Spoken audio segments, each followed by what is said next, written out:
Few rulers shaped England more ruthlessly than Henry VIII. He ruled with absolute power, shattered ties with Rome, and bent an entire kingdom to his will. In life, his authority was unquestioned. In death, it vanished instantly. In January 1547, Henry died inside the Palace of Whitehall, bloated, diseased, and hidden from his people. What followed was almost unbelievable. His body was moved, his vault reopened, his coffin damaged, and his remains overshadowed by those he would have despised in life. King Henry VIII was one of the most iconic and brutal kings ever to rule England. He's remembered today as the monarch who had 6 wives, 2 of whom he ordered to be executed by beheading. Henry is also well known for one of the most dramatic physical transformations of any English monarch in his youth. He was the very image of a Renaissance prince, tall, athletic, handsome, and immensely charismatic. Standing well over 6 feet tall, Henry possessed extraordinary physical strength and stamina. He excelled in jousting, wrestling, archery, hunting, and tennis, and he took immense pride in his prowess. Contemporary observers described him as radiant, confident, and endlessly energetic. A decisive turning point came in 1536, when Henry suffered a catastrophic jousting accident. Thrown violently from his horse and crushed beneath it, the king was left unconscious for hours. Though he survived, the injuries were severe and long-lasting. His legs, already weakened by earlier accidents, never properly healed. The trauma left him in chronic pain and may also have caused lasting neurological damage, which some historians believe contributed to his later mood swings, growing paranoia and increasing cruelty. As the years passed, Henry's physical decline accelerated. Repeated illnesses, limited mobility, and an increasingly sedentary lifestyle transformed his body. Once disciplined in exercise, he now relied on excess. His diet became extreme, dominated by rich meats, pastries, sugar, and wine, consumed in enormous quantities, unable to hunt or joust as he once had. Henry gained weight rapidly. By the final decade of his reign, he was enormously obese, requiring mechanical hoists to mount his horse and specially widened doorways in his palaces. His most debilitating affliction was a series of chronic leg ulcers, which repeatedly became infected, emitted a foul odour, and caused constant agony. These wounds never healed and frequently reopened, leaving Henry feverish and irritable.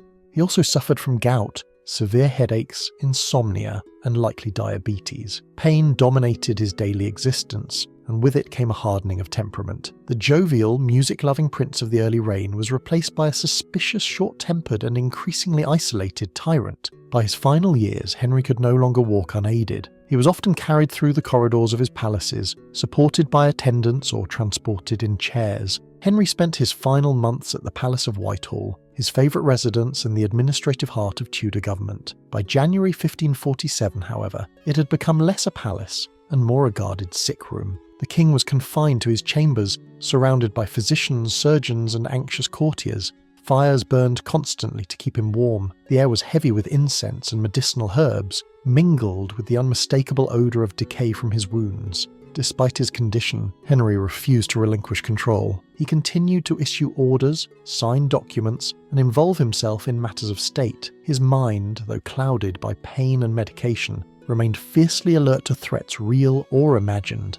In Tudor England, to speak of the king's death while he yet lived was treason. Even doctors feared to tell Henry the truth. Instead, they spoke in euphemisms, assuring him of recovery while privately preparing for the inevitable. A wrong expression, a rumour, or a whisper could end a career or a life. The atmosphere around Henry's bed was one of silent terror. Courtiers watched his face obsessively for signs of decline, where loyalty was measured not by honesty, but by denial. By January 1547, the king was dying. His breathing was laboured, his body swollen, and his ulcers badly infected. In the early hours of 28th January 1547, Henry VIII died at the age of 55. Henry's death was initially kept secret. England needed time to secure the succession of his 9-year-old son, Edward VI. Only once the political transition was assured was the king's death formally announced. Following his death, his body was ceremonially washed and embalmed using a variety of spices and preservation materials. It is believed that his heart and entrails were removed during this process. Their ultimate fate remains the subject of debate, with persistent theories suggesting that the notorious Tudor king's heart may still rest somewhere within the Palace of Whitehall, or even beneath the Houses of Parliament. The corpse was then wrapped tightly in layers of cerecloth, linen soaked in wax and resin, before being sealed inside a lead-lined coffin. The coffin would then lie in state inside the presence chamber of Whitehall Palace, surrounded by burning tapers in a solemn display of royal mourning.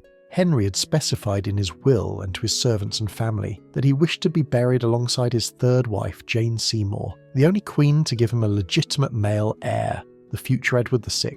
Jane, however, died tragically just weeks after giving birth at Hampton Court Palace, never recovering from the complications of childbirth. Her death deeply affected Henry, and his decision to be buried beside her reflected both personal grief and dynastic significance. In death, as in life, Jane Seymour remained the queen Henry valued above all others. Many historians have speculated that had Jane Seymour lived, Henry might never have married again, instead devoting his later years to raising his son and securing the Tudor succession. But history took a different course. Following her death, Jane Seymour was embalmed, and her heart and entrails were removed. These organs were buried beneath the altar of the chapel at Hampton Court Palace, while her body was taken to Windsor Castle and interred in St George's Chapel, within a vault beneath the choir in the royal burial ground. It was beside her that Henry would ultimately be laid to rest. This was the resting place where Jane Seymour was initially buried, lying alone within the royal vault. Yet Henry had made it clear that this solitude was never meant to be permanent. He stipulated that he wished to be buried beside Jane, and planned an immense joint tomb to house them both. The king's tomb had been under consideration for decades before his death. Henry envisioned a monumental structure that would surpass even the grandeur of his parents' resting place, Henry VII and Elizabeth of York, whose magnificent tomb still stands as a masterpiece of Tudor artistry. Henry's own monument was intended to eclipse theirs entirely. The proposed tomb would have been the largest ever created, most likely situated within Westminster Abbey, and would have seen both Henry and Jane interred together. He planned to use marble and black touchstone in the same style as his parents' tomb, but on an even grander scale, approximately 25% larger. Italian sculptors were commissioned to begin work, and Henry personally involved himself in the design, frequently disputing their plans and demanding revisions. At various points, he redirected funds and craftsmen in an effort to perfect the monument. Despite these ambitions, the king's tomb was never completed. Had it been finished, it would have featured marble pillars, gilded angels, and life-size effigies of Henry and Jane Seymour. Instead, Henry's dream of resting within a vast and enduring memorial came to nothing. After his death, his children refused to continue the project, largely due to its enormous cost, and the grand monument was abandoned. Henry's coffin was taken in procession from the Palace of Whitehall in early February 1547, beginning a slow, multi-day journey westward to Windsor Castle, and finally to St George's Chapel. The funeral cortege was colossal, stretching for nearly 4 miles, a spectacle unlike anything most of the kingdom had ever witnessed. At its centre was the great hearse bearing the king's massive coffin, drawn by horses draped entirely in black cloth. Mounted above the coffin was a lifelike wax effigy of Henry VIII, adorned with jewels and the full regalia of royalty. For many who lined the route, this effigy marked the first and only time they would ever see an image of their king. The procession halted overnight at Sion Abbey, and it was here that one of the most macabre rumours of Tudor history emerged. According to contemporary accounts, gases produced during the embalming process may have caused the king's body to rupture, splintering part of the coffin as it escaped. Some stories went further still, claiming that dogs were seen licking fluids that seeped from the hearse. Grisly tales that, whether exaggerated or not, only deepened the dark legend surrounding Henry's final journey. The procession then resumed, continuing on to Windsor. Upon arrival at St George's Chapel, the coffin was carried into the church by 16 yeomen of the guard, chosen for their strength and ceremonial duty. Inside the chapel, the funeral service was held, marking the end of Henry VIII's earthly reign. The coffin was then lowered into the vault beneath the choir, where it remains to this day. There, in stark contrast to the grand tomb he had envisioned, Henry VIII lies at rest, his legacy vast, his burial place modest, and his afterlife forever entwined with legend. However, despite the king's coffin being placed in the vault, it would be disturbed several times over the centuries. This was not a place where Henry would have wished to lie for eternity, a king who revelled in lavish display. He's still buried today beneath a surprisingly modest marble slab. The slab bears an inscription stating that beneath it lie the remains of Jane Seymour, King Henry VIII, King Charles I, and an infant child of Queen Anne. This memorial was placed here by command of King William IV in 1837. Yet the story does not end with the inscription. The vault of Henry would be repeatedly opened, and even his coffin disturbed. The king could never have imagined that future monarchs would be buried alongside him. Nevertheless, over the centuries the vault was reopened several times to accommodate additional burials. The most significant of these was King Charles I. Charles I was, of course, the executed King of England, a Stuart monarch whose dynasty would have been deeply unwelcome to the Tudors. Although Henry never lived to see a Stuart inherit the English throne, he remained intensely hostile to any rival dynasties that might threaten Tudor supremacy. The idea that a Stuart king would one day be buried beside him would have been regarded as a profound indignity. Charles lost the English Civil War and in January 1649 was executed outside the banqueting house at Whitehall, the very palace in which Henry VIII himself had died more than a century earlier. To inter Charles within St George's Chapel, Henry's vault had to be reopened. In the process, Henry's coffin was moved and shifted to make space, and there is strong reason to believe that damage may have occurred during this disturbance. Charles was placed beside Henry not as an honour, but as a precaution. Parliament feared that royalist supporters might attempt to recover the executed king's body and transform it into a symbol of martyrdom. Burying Charles within the vault of Henry was therefore considered the safest solution, hidden, secure, and difficult to access.